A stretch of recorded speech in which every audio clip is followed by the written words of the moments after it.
todos los médicos en algún momento participamos directamente en la vacunación, o por lo menos en forma indirecta, porque siempre hay preguntas de familiares o de familiares de pacientes sobre la vacunación, particularmente con toda la información que hay en la actualidad. Entonces, voy a tratar, dado que el doctor Loredo fue muy congruente con el tiempo, voy a tratar de irme rápido y hacer un breve recorrido por la historia de la vacunación en México y posteriormente ver cuáles han sido los resultados de esto. Se empezó la vacunación, como ven ahí en el documento de abajo, en 1925, cuando Balmis empezó a vacunar contra la viruela, pero se oficializó como un proceso, digamos, a nivel nacional, por un decreto presidencial en 1926. Y esta era una de las brigadas que recorrían el país para vacunar contra la viruela. Muy brevemente aquí enlistados están cuáles han sido los pasos. Prácticamente tuvieron que pasar 20 años para que después del primer inmunógeno, que fue el de la viruela, se agregara otro en los programas de vacunación, que fue el de difteria y pertussis. Luego, 3 años más, la vacuna contra la tuberculosis, la BCG. 3 años después, la triple DPT o el toxoide tetánico por fuera. 2 años después se inició la vacuna de polio, la vacunación contra la polio con la vacuna Salk, que es una vacuna de virus muertos. 5 años después vino la vacuna oral, la vacuna Sabin contra la polio, que ha sido excelente. Ha sido lo que ha permitido prácticamente controlar la poliomielitis, no solo en México, sino casi en todo el mundo, pero tiene el inconveniente de que prácticamente en cada 6 o 7 millones de dosis aplicadas puede haber un caso de polio o de poliomielitis paralítica ocasionada por la vacuna, porque es una vacuna hecha con virus atenuados. Y si hay alguna situación, principalmente de parte del huésped, y la atenuación no fue suficiente, puede darle polio.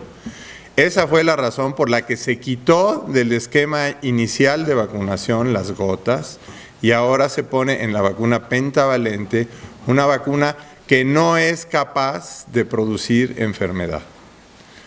Que les quede bien claro que la inmensa mayoría de las vacunas actuales no pueden producir la enfermedad para la que están siendo aplicadas. Entonces, aunque eran unos casos aislados, ahora la vacuna Sabin, la de gotas, se puede seguir usando siempre y cuando se hayan recibido las primeras 3 dosis de vacuna inyectable.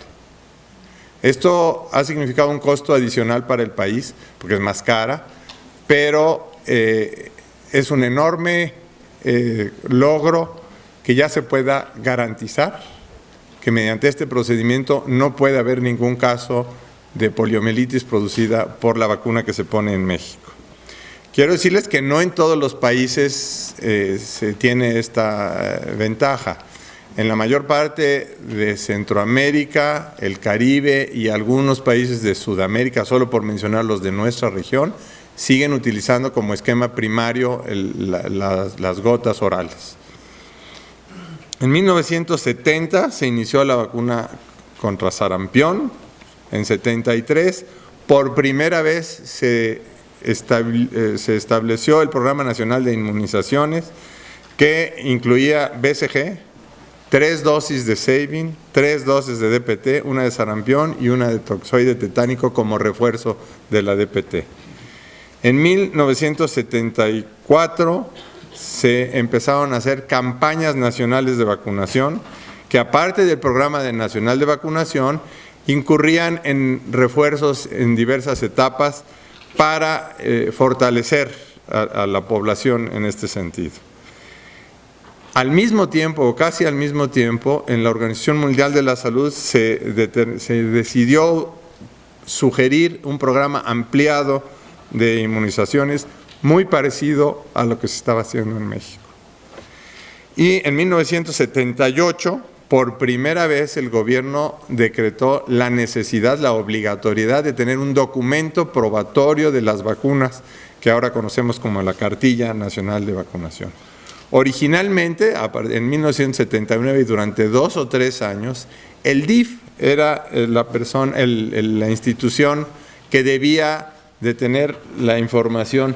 Estas eran las cartillas de aquella época, era una especie de chequera que tenía cada vacuna con 2 volantitos, uno que se recortaba y en teoría se debería de mandar, en ese caso al DIF, posteriormente a la Secretaría de Salud, para que tuvieran el registro de ese niño que estaba vacunado. Ya estaba, tenía un folio que estaba ligado con el acta de nacimiento, y el otro que era el comprobante para el familiar. El único problema es que no hubo nunca un lugar donde enviar estas partes. Entonces, los niños tenían su comprobante, pero el Estado, el gobierno, el sector salud no tenía manera de tener el registro. En teoría estaba muy bien, pero no funcionó. En 1980 se crearon las semanas anuales de vacunación contra polio y sarampión para reforzar las acciones del programa nacional.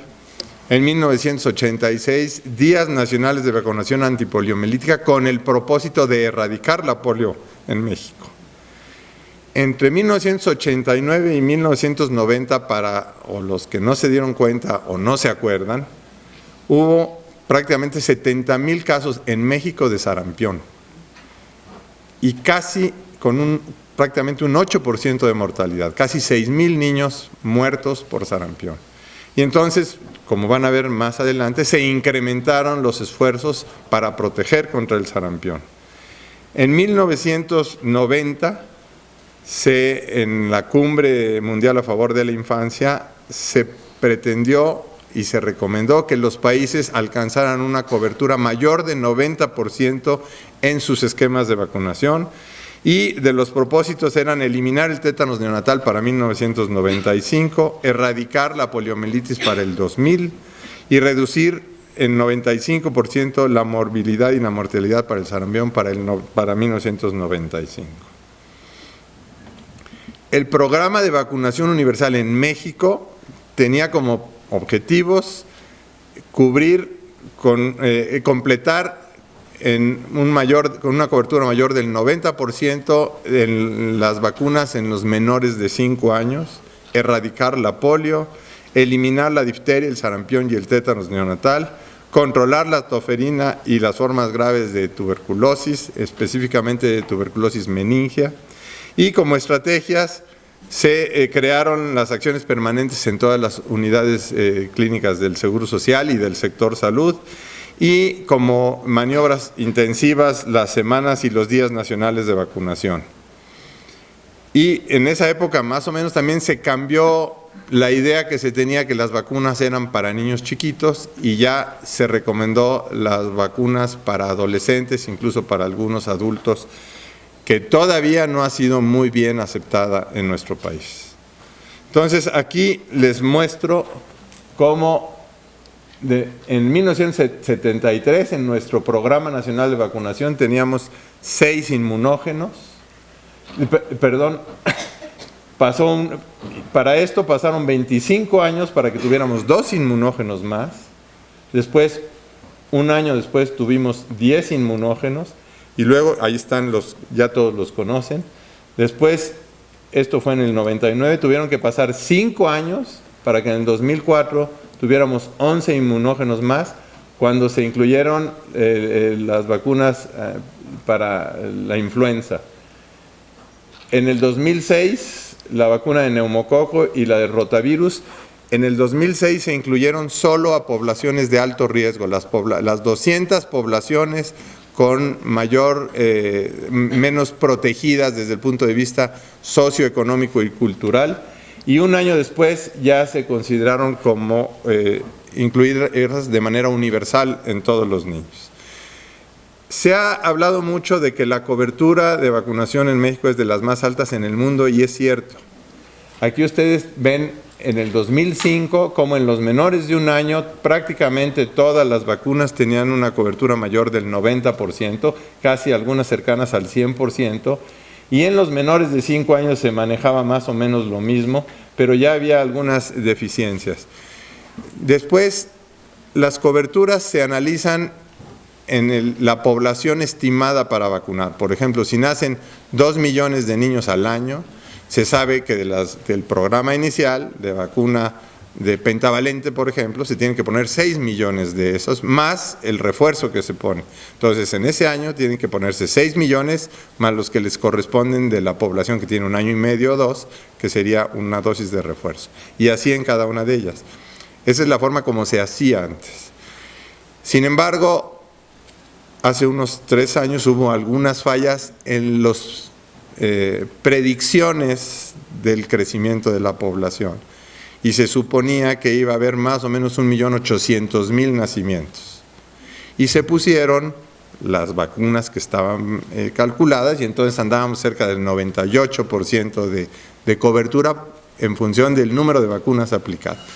Pero 2 años después, a la hora de hacer un análisis, el CONAPO dijo que les había fallado y en vez de 1.800.000 habían nacido 2.200.000. Entonces, sin que se haya hecho trampas ni nada, por lo menos no intencional, la cobertura real fue del 92 o 93%. De todas maneras estaba por arriba del 90%. Pero eso ha sido uno de los problemas. Y la otra cosa es que la cobertura no es pareja. No es igual, y ojo, uno de los estados que menor porcentaje de cobertura tienen es el Distrito Federal. Y hay algunos otros. Entonces, ¿qué resultado tuvimos? Uno, que se puede considerar la mayoría de ustedes, si no es que todos, ya no les ha tocado, y espero que no les toque ver un caso de difteria. La vacuna de 3 virus, el tipo 1, tipo 2 y tipo 3, que son los que normalmente tienen la vacuna. ¿Por qué? Porque lo que se ha visto a nivel internacional es que los pocos casos de poliomielitis paralítica ocasionada por la vacuna fueron ocasionados por el tipo 2, se aisló el tipo 2 en estos niños, vacunal. En la mayoría de los países donde ya no hay circulación de virus salvaje como México, ya no se debe usar para evitar esos casos aislados, 1 en cada 7 millones o cada 8 millones de dosis. Pero en los países, y la circulación a nivel internacional del virus tipo 2 ya casi no existe. Entonces, a partir del 2016, la vacuna oral va a ser solo de 2 virus, el 1 y el 3. Van a eliminar la del 2. En la vacuna inyectable sí hay protección contra el 2. Entonces, en algunos países donde todavía no tienen los recursos y no han incluido la vacuna inyectable contra la polio, se va a utilizar la vacuna bivalente de polio y en nuestro país la que se produzca para los refuerzos y las campañas va a ser bivalente también. De una vez se los comento. En el caso de sarampión, casos indígenas, dicen, originales del país, ya hace un buen número de años que no se han presentado. Y entre el 2006 y el 2009 no hubo circulación de virus en el país. Del 2009 para acá ha habido cada año, cada 2 años de pronto brotes muy controlados, todos importados, unos de Canadá, unos de Inglaterra, otros de Corea, donde obligan a hacer un gasto enorme y un esfuerzo enorme a las autoridades, porque donde se detecta un caso, por ejemplo, no sé si se acuerdan, creo que fue en el 2011 o 2012, de unos adolescentes del TEC, que uno de ellos había ido a Corea, aparentemente no estaba vacunado, no tenían evidencia de que estuviera vacunado, se aisló un virus de Corea y ese contagió a un hermano y contagió a varios alumnos de su salón. Se tuvo que vacunar a partir de su domicilio 8 cuadras a la redonda a toda la población susceptible, es decir, los que no tenían una cobertura reciente de vacunación, a adultos y adolescentes y a niños mayores. Pero además, primero a todo el salón en el TEC, de aquí del campus Xochimilco, de por ahí, después a todo el piso y después a toda la escuela, para evitar que hubiera un brote como el que ahora está habiendo de sarampión en Estados Unidos, que no es un brote escandaloso ni nada, como vamos a ver más adelante. Entonces, ¿qué ha pasado con la difteria? La enfermedad está producida por una bacteria. Antes de la vacunación se reportaban 1 millón, a nivel internacional, no es de aquí de México, 1 millón de casos al año con 60,000 muertes. El último caso, como les dije, en México fue en 1991. Sigue siendo una enfermedad prevalente y endémica en nuestra región, en estos países, particularmente en Haití. Y resulta, por lo de Haití, un problemón para República Dominicana, porque así como hay migrantes de México a Estados Unidos, los haitianos migran a República Dominicana sin ningún control y tienen prevalencia alta, y aunque en Dominicana sí tienen un adecuado esquema de vacunación, se les cuelan, en este caso, sus vecinos y generan casos que pueden ser contaminantes. Aquí en esta gráfica, que es global, es universal, hablan del número de casos al año. Aquí están hablando de más o menos 102,000, sí, y la cobertura teórica es, en el azul, casi el 90% a nivel mundial están cubiertos con la vacunación primaria contra difteria, y la OMS determinó que en realidad lo que sucede, que no es tan real lo que se hace, sino que apenas rebasa el 80%, y aquí en las barras está la disminución del número de casos. O sea, es muy evidente cómo la acción de la vacuna disminuye los casos. Para aquellos que dicen que las vacunas no sirven o que son inventos para hacer negocio, que no dudo que sea negocio, debe ser un negociazo, pero independientemente de eso, si algo ha beneficiado desde el punto de vista médico a la humanidad, son las vacunas. Aquí estamos hablando, bueno, es más o menos la misma gráfica, y los países que todavía tienen casos. Por fortuna México ya no los tiene. Aquí está qué ha pasado con México específicamente a partir de 1950. Estos son datos oficiales. Este era el número de casos al año, 500 o 600 casos reportados, independientemente de los niveles de reporte que hubiera hace 65 años. Se introduce la vacuna aquí, inmediatamente ya iban disminuyendo los casos por las medidas sanitarias, por los cuidados generales. Pero en cuanto hay un pico de vacunación, se ve cómo prácticamente desaparece. De pronto hay algunos casos reportados, 10 o 20, y se intensifica la vacunación, y este es el número de millones de dosis que se aplican en México cada año de vacuna para difteria en los diferentes productos. DT, DPT cuando había, o pentavalente en la actualidad. Entonces, cuando ven en el 2010, se aplicaron cerca de 9 millones de dosis de vacuna para difteria. ¿Cuáles son esos 9 millones? Los 2 millones de niños que nacen, más los que se tienen que poner como refuerzos en edades posteriores. Y se mantiene sin casos presentes. ¿Qué pasó con poliomielitis? En México, ya les dije, desapareció. Actualmente se sabe que hay circulación de virus salvaje en estos 3 países, y actualmente, recientemente, en otro, Siria. ¿Qué piensan ustedes que tiene como común denominador estos 3 países y Siria en la actualidad? Hay guerra. Cuando hay guerra, no se puede llevar a cabo la vacunación. Y Siria, que ya tenía controlada la polio, ya tiene casos oriundos ahí, de migrantes que van a esos países, de los países vecinos, que tienen casos y se vuelven ya casos naturales. Eso además le cuesta un dineral al país, porque tienen que intensificar todas sus campañas. Entonces, esto es muy importante. Eso no quiere decir que si uno va a un país de esos le va a dar. Son casos no muy frecuentes, pero son casos activos que requieren de atención especial. ¿Qué ha pasado en México con la polio? Volvemos a lo mismo. Aquí no había prácticamente reportes. Hasta 1947 empiezan a haber. Y ustedes pueden ver otra vez el número de casos. A veces 2,000 casos. Y estamos hablando que había una población de menos de 50 millones de habitantes, no lo que tenemos ahora, de menos de 20, bueno, después de la revolución había menos de 20 millones de habitantes.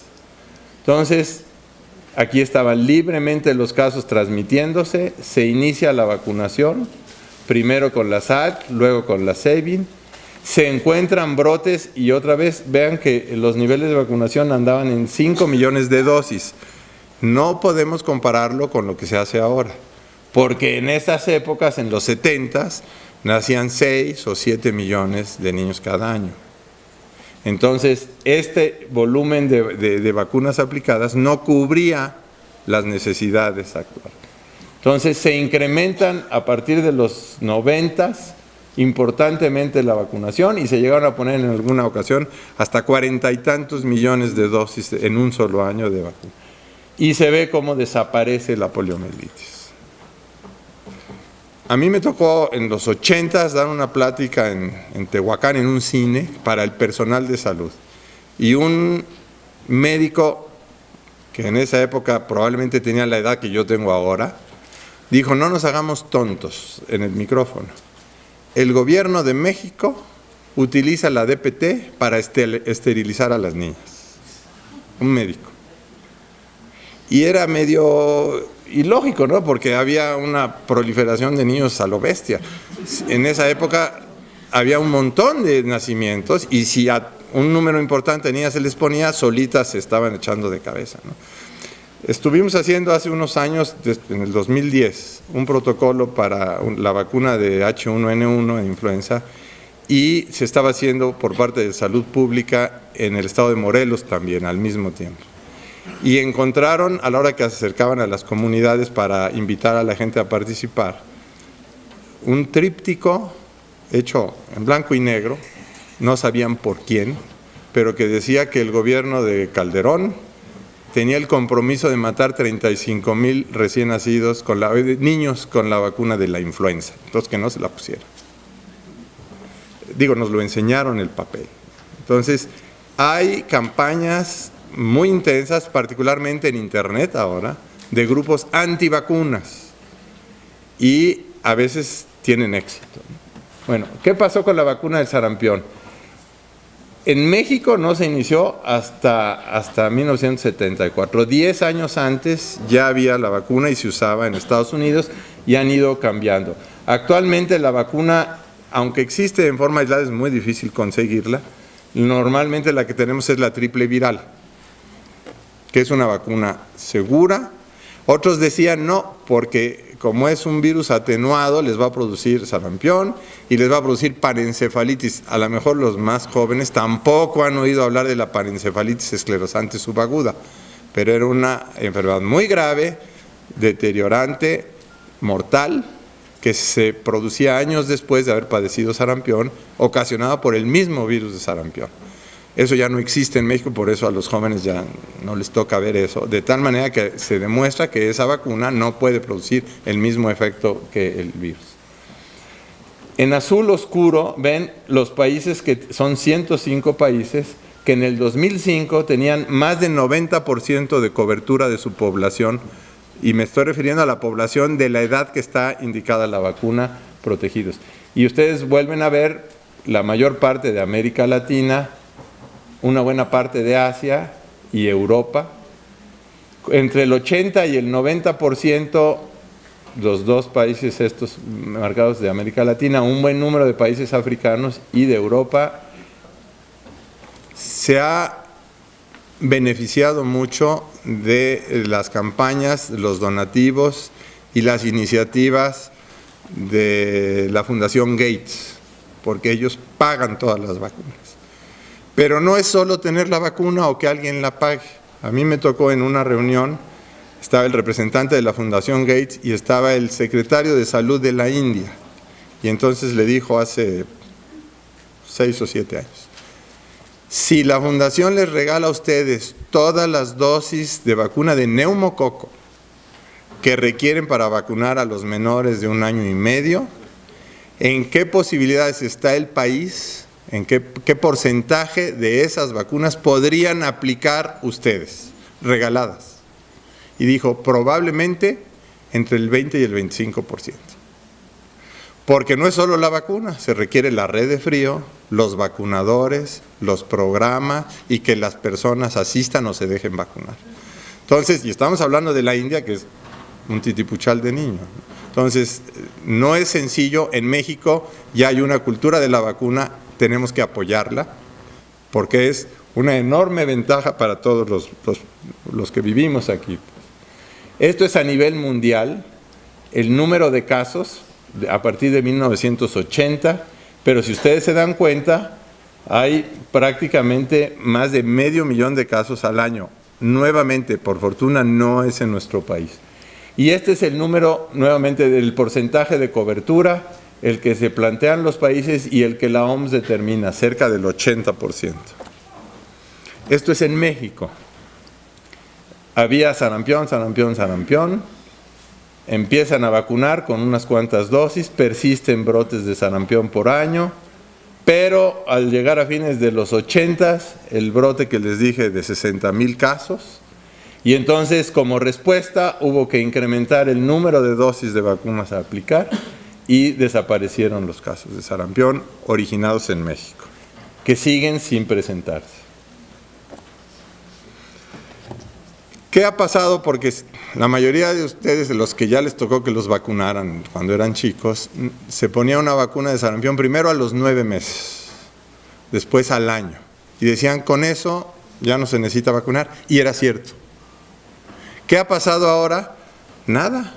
La vacuna incluso es mejor ahora de la de antes. Pero en aquella época que había una muy baja cobertura de vacunación, nos vacunaban cerca del año de edad, producíamos nuestro organismo anticuerpos, nos protegía 5 o 10 años muy bien, pero durante ese periodo, con toda seguridad, estábamos en contacto natural con el virus, porque estábamos en contacto con otras personas o niños que no habían sido vacunados. Y ese contacto nos servía como una vacuna adicional sin que nos diéramos cuenta. Ya nos metimos en una bronca, porque ahora ya no hay quien nos dé ese refuerzo natural. Y entonces se ha visto que la seroconversión, el título de anticuerpos van bajando. Esto lo hicieron en la encuesta de salud en el 2006 en México. El 92% entre 1 y 4 años eran positivos, pero solo el 79% eran positivos entre los 15 y 19 años. En función de eso y las experiencias de esos brotes pequeños y de otros países que han dejado de vacunar, fue lo que motivó que ahora haya un refuerzo a los 6 o 7 años de edad y otro a los 12 años de edad por lo menos. Entonces, no es un capricho, bueno, por lo menos tiene un fundamento, no es el que sea el negocio, tiene un fundamento lógico y comprobado científicamente. Fíjense, los estados que tienen sarampión, defunciones por sarampión, o que han tenido en los últimos años. En 1990 todos. En el brote de la epidemia aquella que les comenté, 5,900 defunciones en el país. 5 años después, un solo estado, 2 defunciones. Creo que es Michoacán, ¿no? Y a partir del 2003, 0 defunciones por sarampión. Ahora, aquí se les especifica, bueno, aquí está el brote del sarampión, y los programas de vacunación, cómo se incrementan, se establece el programa de vacunación universal, luego la puesta al día de las campañas, sustitución de la vacuna simple por la triple viral, la vacuna de sarampión y rubiola en adolescentes, con el propósito también de evitar la rubiola congénita, sobre todo en las mujeres, campañas de seguimiento de sarampión y rubiola en niños de 1 a 4 años, y la campaña acelerada de vacunación en adultos de 19 a 29 años de sarampión y rubiola, que nos ofrece la posibilidad de asegurar que no vamos a tener más casos de sarampión y de evitar los casos de rubiola congénita. Y por eso es que está en estas edades pensando en la cuestión reproductiva de las mamás. ¿Qué pasa con la rubiola en México? Nuevamente, se introduce la vacuna triple viral, cuando había alrededor 50,000 casos reportados al año, inmediatamente baja y desde hace un buen tiempo hay casos esporádicos reportados. Entonces aquí hablan de 5 casos que fueron importados y en el 2012 2 casos también importados. Ahora, ¿qué pasa con la rubiola congénita? En el 2000 hubo 5 casos, en el 2004 hubo 5 casos y en los demás años ha habido 1 o 2 y desde el 2009 no ha habido ningún caso de rubiola congénita en el país, por lo menos reportado. ¿Qué pasa con la seropositividad de la rubiola? Lo mismo que con el sarampión. Probablemente, no es mucho lo que baja la seroconversión, pero es evidente que baja. Y esto está hecho hasta los 39 años. No sabemos qué pasa en edades posteriores. Entonces, la revacunación con vacuna de rubiola en adolescentes y en adultos tiene el propósito de asegurar que ya no se revierta la enfermedad. El sarampión, la rubiola y muchas otras enfermedades con las que hay hoy vacunas son factibles de erradicarse del planeta porque no hay otro vector ni otro huésped. A diferencia, por ejemplo, de la rabia, esa no se puede erradicar. Tendrían que matar a todos los murciélagos y no hay manera. Pero la hepatitis y estas enfermedades sí es posible, como la viruela, erradicarlas. En 1992, la OMS consideró que se podía demostrar que ya no había, que estaba erradicada la viruela en el mundo. Y había, en teoría, 4 o 5 laboratorios a nivel internacional que tenían congelados virus de viruela como una medida de investigación y de capacidad de producir viruela en el supuesto caso, vacuna en el supuesto caso que hubiera brotes. Y entonces dijeron, no se vaya a haber un mal control de estos, vamos a incinerar todos los virus que se tienen en los laboratorios de alta seguridad. Entonces los países, esto fue en el 2001 creo, o 2002, los países que tenían eran Estados Unidos, Francia, Inglaterra, Alemania, la URSS y Japón. Y cuando ya habían llegado a ese acuerdo dijeron, momento, cuando se desmembró la URSS, no sabemos dónde quedaron los virus que tenía la URSS. No sabemos si están en Rusia, en Bielorrusia o en cualquiera de esas. Entonces dijeron, lo único que podemos hacer ahora es tratar de incrementar las medidas de seguridad. No se pueden destruir esos virus, porque si hubiera un uso inadecuado de esos virus como arma, la única posibilidad de medio hacerle frente sería la producción masiva de vacuna a raíz de los virus que ya tenemos. Entonces nosotros mismos nos estamos dando en la chapa. Tenemos un logro y le pegamos con lo mismo, como pasa ahora en México con la seguridad y con muchas otras cosas. ¿Qué pasó con la parotiditis? Otra vez en los 90 se mete la vacuna triple viral y empieza a desaparecer, si no a desaparecer, a disminuir considerablemente el reporte de casos de parotiditis. Entonces, la idea es eliminar el sarampión en las poblaciones, pero en México se habla, a nivel mundial, la OMS dice que hay 164,000 casos de muertes al año. Predominan estas muertes en los menores de 5 años. En México se inició la vacunación en Estados Unidos en los 60 y los casos han disminuido en el 99% gracias a la vacuna. El objetivo principal de la vacuna de la rubiola es evitar la rubiola congénita. Ese es el objetivo principal porque fuera de eso es una enfermedad no muy grave. Y con la parotiditis, que se considera una enfermedad benigna, la idea es controlarla y si es posible erradicarla. ¿Qué pasa con el tétanos? Lo principal es disminuir o controlar o eliminar las muertes de tétanos neonatal. Aquí en esta gráfica ustedes pueden ver los casos de tétanos reportados. Estamos hablando de tétanos, no de tétanos neonatal. Ya ustedes saben, eso sí, no sé si les ha tocado algún caso, pero por lo menos en la escuela sí. Son casos muy graves, casi siempre mortales. Y normalmente la vacuna protege al 100% cuando está bien aplicada. Aquí están los casos de tétanos, solo el neonatal, En 92 todavía había más de 150 casos. Se incrementaron las dosis de vacunas, actualmente se ponen casi 10 millones de dosis de vacuna de tétanos al año y ya tenemos un tiempo sin que se reporten más que de manera aislada.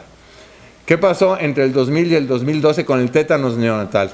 Ahí en el mapa están identificados el número de casos en cada estado y en los cuadros se ve que el 69% de los casos de los niños que presentaron esto en el embarazo, sus madres no tuvieron control prenatal. En el 88% a las mamás no les pusieron durante el embarazo la vacuna de difteria y tétanos. En el 92% de los casos fueron atendidos los partos fuera de una unidad médica. En el 76% el personal que los atendió no era un personal capacitado. Y en el 88% se cortó el cordón. Con el rotavirus era una enfermedad que afectaba a todo el mundo, pobres y ricos, del norte y del sur. Independientemente del nivel de desarrollo, todos los países eran afectados y era la principal causa de muerte en menores de 5 años en la mayoría de los países, sobre todo en los subdesarrollados. En México, del 2000 al 2009 se hizo una vigilancia virológica en muestras de evacuaciones diarreicas procesados y buscados por rotaforeses. Entonces ustedes ven en azul los resultados negativos y desde luego son solo muestras aisladas que se mandaron a analizar. Y ustedes van viendo que cada vez se mandan menos muestras porque eso sí lo han visto ustedes a nivel institucional y privado. Ya es poco frecuente que un niño tenga que llegar a un hospital por enfermedad diarreica. Y si llega, la mayoría de los casos no son graves. Entonces, aquí se ve que, aunque no es una tabla de morbilidad, sí es un reflejo de lo que está pasando. Para los que tienen consulta privada y ven niños, puede ser que sea una desgracia, pero ya hay mucho menos casos de consultas por diarrea. Ahora, aquí lo que se hizo fue determinar por grupos de edad la enfermedad diarreica entre el 2000 y el 2009. Y ustedes nuevamente ven que los grupos de edad más afectados son los menores de 1 año, que son las 2 primeras columnas. Y son los niños que suelen ser más graves. Eso tiene una conclusión importante. Esta es la publicación en enero del 2006 que dio lugar a la licenciación de la vacuna de rotavirus a nivel mundial. Si se fijan entre los autores de este trabajo, probablemente vean algún nombre conocido, familiar. Hay 9 grupos de investigadores mexicanos que en México participaron en esto. Dado que en 1998 se produjo una vacuna en Bélgica contra el rotavirus y en menos de un año la sacaron del mercado porque se habló de que había una mayor frecuencia de invaginación intestinal en los niños vacunados, la OMS en el 98 dijo, para que ahora nosotros aceptemos una vacuna de rotavirus, tienen que presentarnos una investigación doble ciego, donde por lo menos tenga 64,000 niños seguidos 3 años. Por eso se hizo este trabajo. De los 64,000 niños que se incluyeron aquí, y curiosamente van a ver algo que es para botarse de risa o decir qué es lo que está pasando. Este es de una empresa de Rotarix. De los 64,000 niños que participaron en el estudio de Rotarix, 32,000 con vacuna, 32,000 con placebo, a doble ciego, más de 13,000 fueron niños mexicanos. Les quería enseñar esto. Hubo 2 artículos que se publicaron. El New England se publica cada semana. Y los 2 artículos salieron en el mismo número del New England. Uno era de Rotarix y otro era de Rotatec. Y Rotatec estudió 64,000 niños en el mundo también. También hubo niños mexicanos participando. Y sacaron la publicación el mismo día. Yo no sé si se ponen de acuerdo o es competencia o lo que sea. Pero el Lancet desde el 2000 hace un análisis de la mayor parte de la literatura occidental y revisan alrededor de 200,000 artículos publicados en las revistas reconocidas. Y consideraron como la publicación del año esta, en función del número de vidas salvadas. ¿Qué ha pasado en México entre el 2003 y el 2009 en función de defunciones por diarrea? En niños menores de 1 año, menores de 2 años y menores de 5 años. El rotavirus tiene una frecuencia estacional que queda muy claro, por lo menos en la gráfica verde y en la amarilla. En el 2007 se introdujo la vacuna. Y vean lo que pasó con la mortalidad, no por diarrea por rotavirus, por diarrea por cualquier causa. Entonces, podríamos aceptar que este pico de aquí para arriba, o de aquí para arriba, eran por rotavirus. O simplemente, ahora, no es lo único. La mejora en el agua potable, en las condiciones de salud, el que la gente sepa qué hacer, el suero vida oral, todas esas cosas disminuyen. Pero es indudable que el rotavirus vino a cambiar la historia en esto. ¿Qué pasa con el Haemophilus influenza? Según la OMS, a nivel mundial, 350,000 niños fallecen por neumonía y 250,000 por meningitis en menores de 5 años. Bueno, aquí me adelanté la diapositiva, pero no importa. Este es el número de dosis aplicadas y el número de enfermedades invasivas por Haemophilus influenza reportadas. Si ustedes ven, a partir del 2007, después de varios años de estar vacunando contra el Haemophilus, ya casi no hay. Durante muchos años, y aquí vemos, esto es solo del Instituto de Pediatría, la causa número 1 de meningitis bacteriana en menores de 5 años hasta el 2000 fue siempre el Haemophilus influenza. Después el neumococo y después el meningococo, que es realmente muy baja la frecuencia en el instituto y en el país. En el momento en que inicia la vacunación contra el Haemophilus influenza va disminuyendo y ya prácticamente no existen. En la actualidad ya llevamos varios años sin casos y tampoco casos reportados. Y otra cosa que de una vez les adelanto, lo que pasó con el neumococo, que era el segundo, ya tampoco casi hay meningitis en menores de 5 años bacteriana, y las que hay o son neumococos de cepas distintas a las incluidas en las vacunas u otros agentes causales.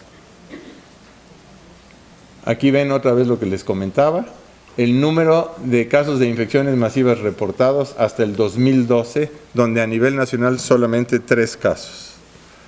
¿Qué ha pasado con el neumococo? La OMS hablaba de 700, casi 1 millón de muertes anuales por el estreptococo. Particularmente, esto en menores de 5 años. Y el neumococo durante muchos años en México fue la principal infección causante de morbilidad y mortalidad a nivel pulmonar y meningia en menores de 2 años. El problema del neumococo es que hay muchos serotipos y ya saben ustedes, hoy hay una vacuna para 13 serotipos y otra para 10. Y está en preparación una para 17 serotipos. Esto se va a ir creciendo. Y ha disminuido considerablemente también la frecuencia de neumonías en nuestro país. Bueno, me voy a ir más rápido para que les dé tiempo. Aquí no vamos a ver una respuesta como la que vimos en rotavirus, en sarampión y eso. Porque las muertes por neumonía no son solo por neumococo, sino pueden ser agentes virales, estafilococo, algunas bacterias gram negativos y algunos neumococos distintos a los contenidos en las bacterias. Pero de cualquier manera, sí se ve que hay una disminución significativa de 26 casos por 10,000 a 16 en unos cuantos años. Y esta es la tasa de mortalidad, que nuevamente son el número de defunciones que han disminuido de 9 a 6.7 en tasa de 10,000. Aquí tienen las tasas y ven cómo va bajando de 26 a 17.5 en la morbilidad. Cuando se vino con lo del cáncer cervicouterino, a mí me tocó conversar con un diputado que pertenecían a la Comisión de Salud de la Cámara de Diputados para insistir en que el gobierno apoyara la introducción de la vacuna del papiloma en el programa universal de vacunación. Y la respuesta fue, me dice, estábamos varios, a ver, doctorcitos, en el supuesto caso que les crea que la vacuna va a proteger contra el cáncer cervicuterino, ustedes me dicen que eso se va a ver el resultado en 25 o 30 años, ¿sí? Y si entonces, ¿por qué quieren que yo gaste mi dinero, mi presupuesto, si no sé quién va a estar en el poder dentro de 25 o 30 años y se va a poner el moñito? Si esa es la mentalidad de la gente, estamos en un problema. Lo que le dijimos es decir, no gaste su tiempo en hablar con nosotros. Se molestó un poco y ya regresó. Y se logró que primero usaron una parte de su presupuesto para utilizar en las 200 poblaciones de menor apoyo en el país a que las niñas de 11 y 12 años se pudieran vacunar. Y un año después ya se aceptó que fuera a nivel universal. Gente que dice que no funciona la vacuna o que no sirve. Los países en rojo fueron los que participaron en diversos estudios previos a la licenciación de la vacuna. No somos conejillos de Indias. Ustedes ven que hay países desarrollados que participan. La India ya se considera, bueno, no desarrollado, pero de los que están adelantando mucho y aporta muchas cosas, produce sus propias vacunas, hace muchas cosas. Entonces, son vacunas que han sido probadas a nivel internacional, que son totalmente seguras, que son efectivas, han mostrado efectividad. ¿Cómo pueden saber si va a ser efectiva contra el cáncer? Si esto se va a ver hasta dentro de 20 o 25 años, por la producción de anticuerpos. Y la otra cosa, originalmente ustedes saben que los estudios y la recomendación internacional es 3 dosis, y que en México se empezó con 2 dosis. La recomendación internacional era 1 el primer día, la segunda a los 2 meses y otra a los 6 meses. Y aquí se empezó a poner 1 y la segunda dosis a los 6 meses y solo 2. Ya hoy se tiene la información que si esa vacuna se pone en 2 dosis con ese intervalo, en niñas de 11 o 12 años es suficiente. Si se ponen en mujeres mayores deben ponerse las 3 dosis. De alguna manera las niñas responden mejor, más rápido y con más alta titulación de anticuerpos y mayor perseverancia.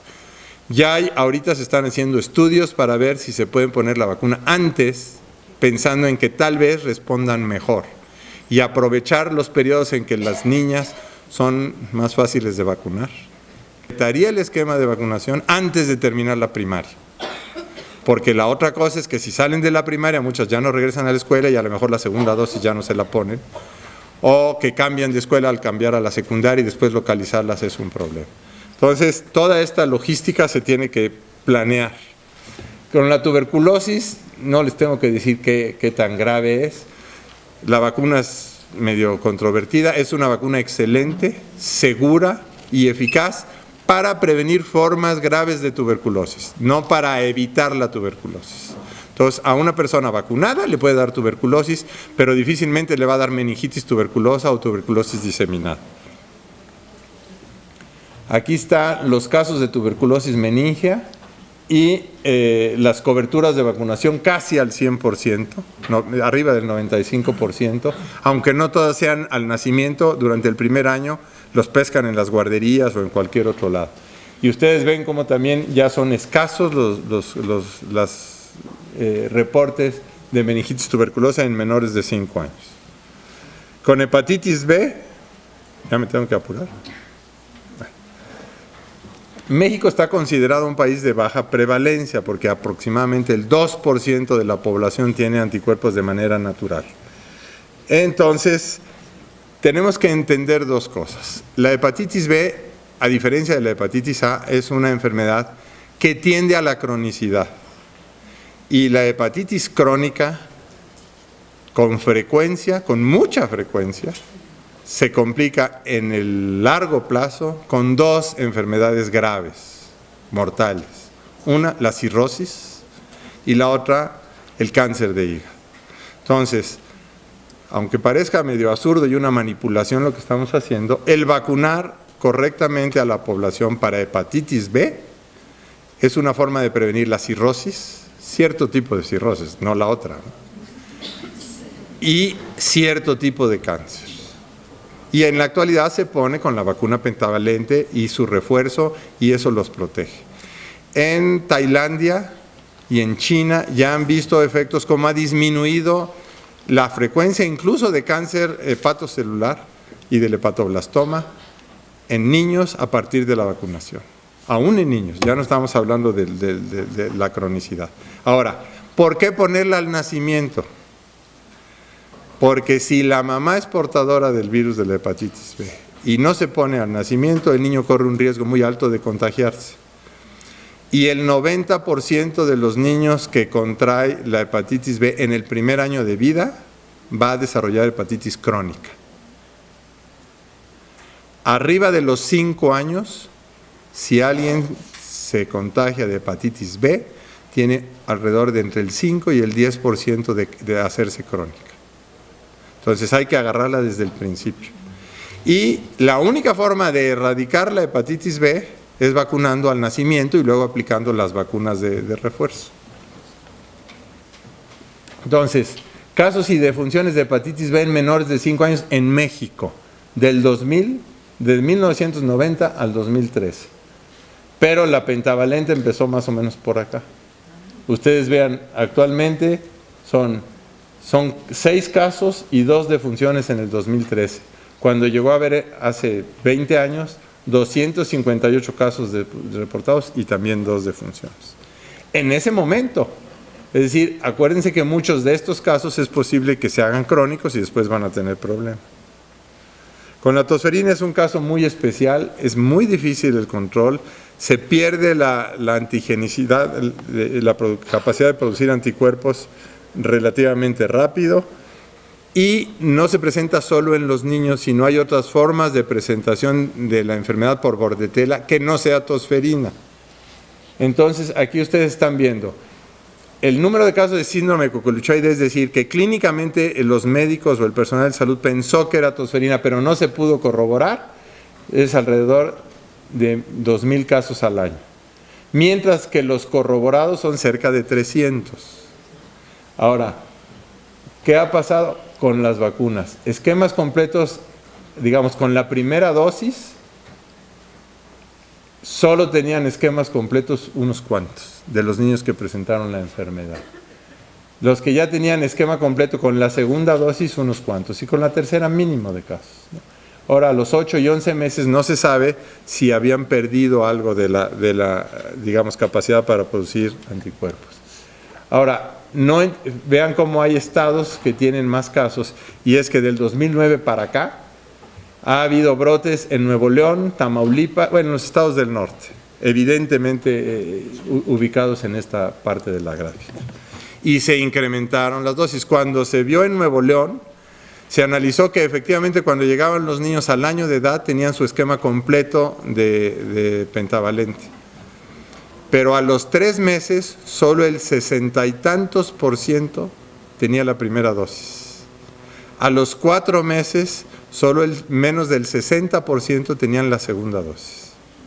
Y a los 6 meses, menos del 40% tenían las 3 dosis. Es decir, después se emparejaron. Pero entonces esos niños pueden ser susceptibles durante todo el primer año. Y vamos a ver que aquí está en la incidencia por grupos de edad, o sea, los más afectados son entre los menores de 5 años. Y en los menores de 1 año, vean por años cómo se ha visto que ha incrementado la frecuencia. Ahora, entender que el 99% de las defunciones son en niños menores de 1 año de edad. Por eso se instituyó desde hace 2 años el vacunar con vacuna contra pertusis acelular en el embarazo, para tratar de que la mamá no contagie al niño y que incluso el niño nazca con anticuerpos prestados por la mamá durante los primeros 2 o 3 meses que no ha recibido la vacuna. Entonces se está buscando que los niños chiquitos no se enfermen de tosferina. Un niño en los primeros meses de edad que le da tosferina, la adquirió en su casa. Porque el hermano que va en la secundaria o el adulto lo contagió. Y el otro tuvo una tos ahí, la tosa durante bastante tiempo, pero no pasó de allá. Pero contagió al niño y a ese sí le da tosferina y puede llevarlo a la muerte. Entonces, nuevamente, lo que ya han visto ustedes, el número de casos que había antes de la vacunación y lo que pasa a partir de la vacunación con triple DPT, el número de dosis, casi 14 millones de dosis, y actualmente cerca de 6 millones que se aplican. ¿Por qué? Porque son, calculando, 2 millones de niños y 3 dosis que se le tienen que aplicar a cada uno. Con la influenza siempre ha existido, siempre ha matado y siempre ha generado un problemón de salud y económico y social. Porque hay ausentismo en la escuela, ausentismo en el trabajo, complicaciones con neumonía. Pero nunca en México nadie la peló hasta el 2009, a pesar de que había vacuna desde el 2000.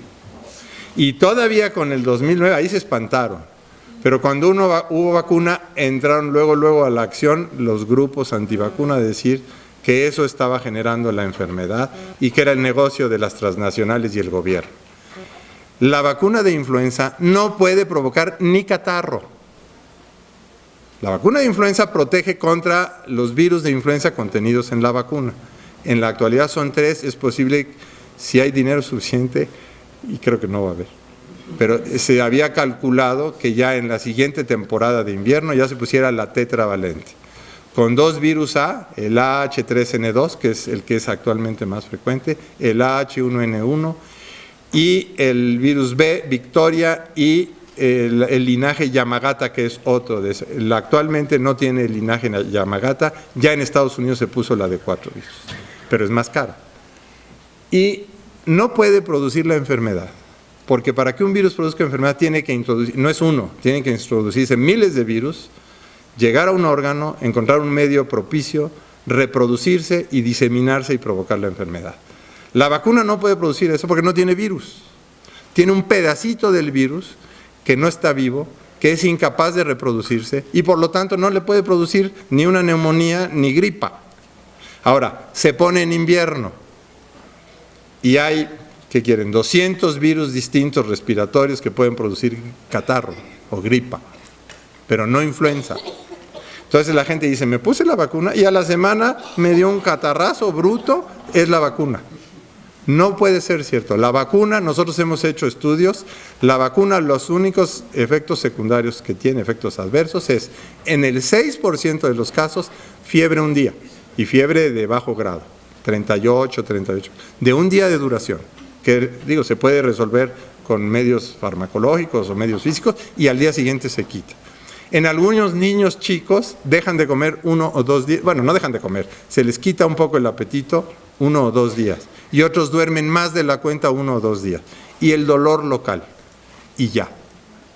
Es falso todo lo que se dice del autismo y de un montón de otras cosas, no tiene nada que ver con eso.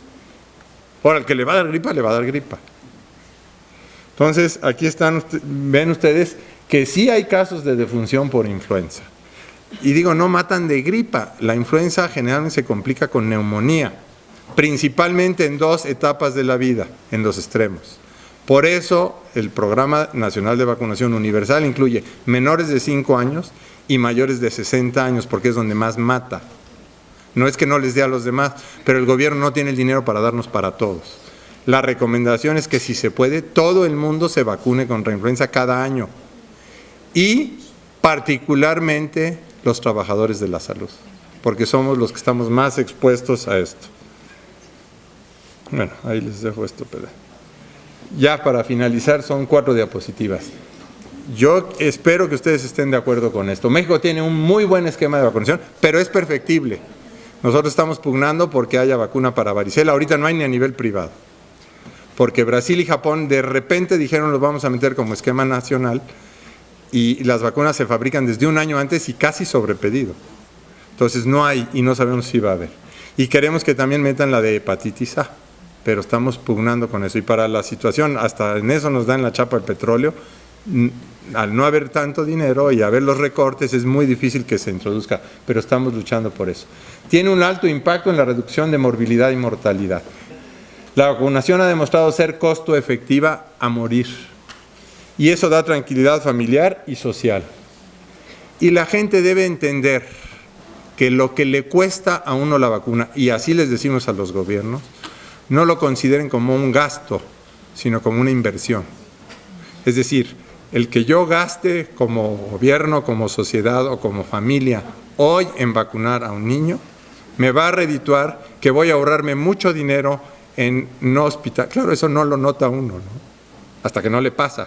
No hospitalizar a un niño, no comprar medicinas, no faltar al trabajo, no faltar a la escuela. Esto lo acaba de publicar, es una alerta que publicó la Academia Americana de Pediatría. Estados Unidos no alcanza el 75% de cobertura. Pero agárrense. ¿Quién creen ustedes que son los que menos se vacunan? Bueno, son las clases altas y algunos con ciertas tendencias de las que haya dicho el doctor Loredo. Los de la cinesiología y esas ondas no quieren que se vacunen. Ahora, California es uno de los estados con más problemas, pero dicen, ya han hecho el análisis, los papás de hoy, de los niños chiquitos de hoy, pues son jóvenes la mayoría. Esos, en Estados Unidos, nunca vieron sarampión, ni polio, y consideran que no la necesitan, que es una enfermedad de gente con menos recursos o de países subdesarrollados. Entonces, no aprovechan las instrucciones y creen, además, que como son gente muy bien nutrida, por decirlo de alguna manera, no les va a dar nada. Como decía Magic Johnson antes de que le diera VIH. Un superatleta con mucha lana acá, me hacen los mandados y le hicieron otra cosa. Entonces, es importantísimo. Aquí es un llamado de la presidenta de la Academia Americana de Pediatría a todos los pediatras para que convenzan a las familias de llevar a sus niños a vacunar. Finalmente, esto es una declaración de la Organización Mundial de la Salud. Con excepción del agua potable, las vacunas a nivel mundial han demostrado ser las intervenciones mejor costo efectivas para el desarrollo económico. Ya no estamos hablando solo de salud, para el mejor desarrollo económico de los países. Mejora la sobrevida, mejora la calidad de vida, la productividad y la riqueza. Van a decir, ¿y cómo mejora la riqueza? Porque evita gastos innecesarios y se pueden invertir esos dineros en otra cosa.